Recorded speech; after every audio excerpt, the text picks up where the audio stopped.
Hi, everyone. Duke Rumley, Executive Director of Sober AF Entertainment. This is us. We create safe spaces in fun places.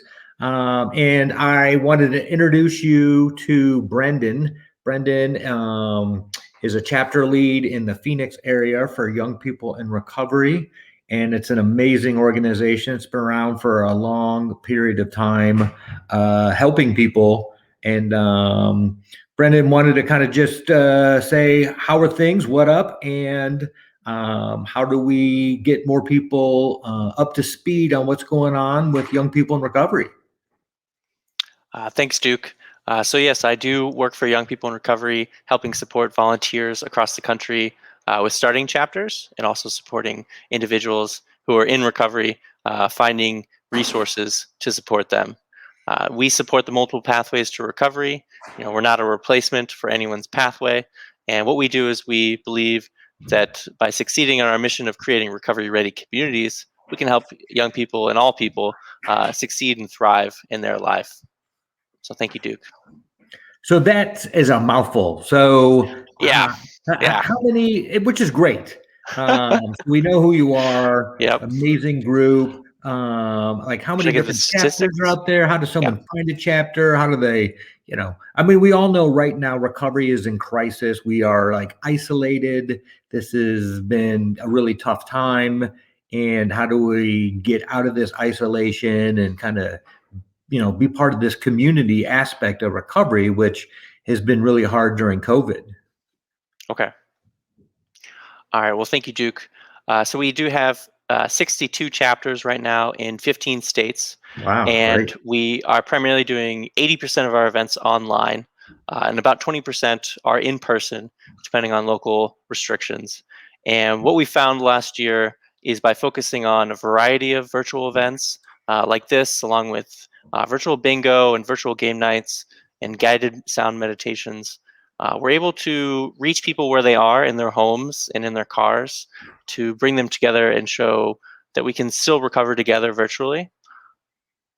I don't know. Yeah, trailing off there. No, it's all good. Yeah, we're trying to figure out like how do we support people, Mm.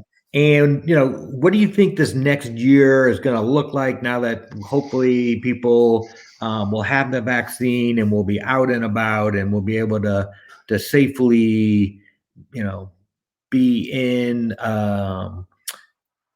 buildings together and close to each other again. I think what we're going to see over the next year is a bit of a hybrid approach to recovery meetings.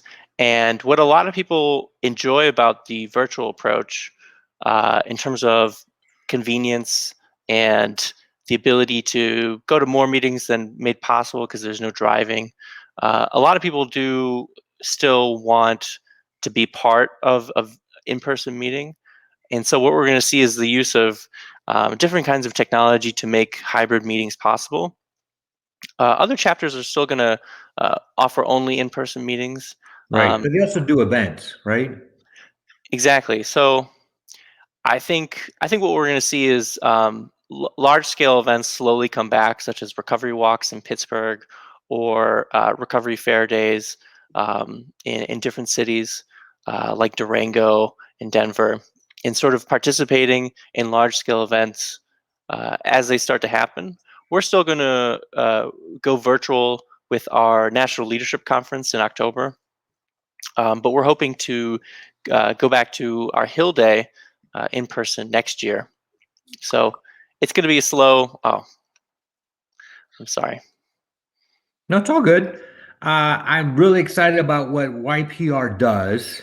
And, it's just great seeing a group out there trying to build community right now. We know how hard this time is. Um, and to do it on a national scale is really hard. So, just wanted to say thank you for what YPR does. If somebody wants to find a chapter near them or start a chapter, where do they go to do that? So they can go to youngpeopleinrecovery.org and they can look at the chapters section of the webpage. On the home page, there is a join an event button right there in the center of the page, and that will take them to the calendar for all virtual and in-person events across the country. And so I would encourage everyone to go there to look for an event.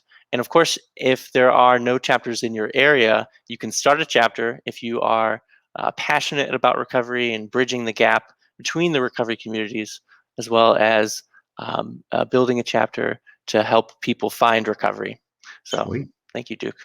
You got it. Well, we'll get back to the music, but Brendon, thank you so much for this. Thanks for being a part of our Safe Spaces music event. And we look forward to doing more events with young people in recovery. Thanks, Duke. Have a great You night. got it.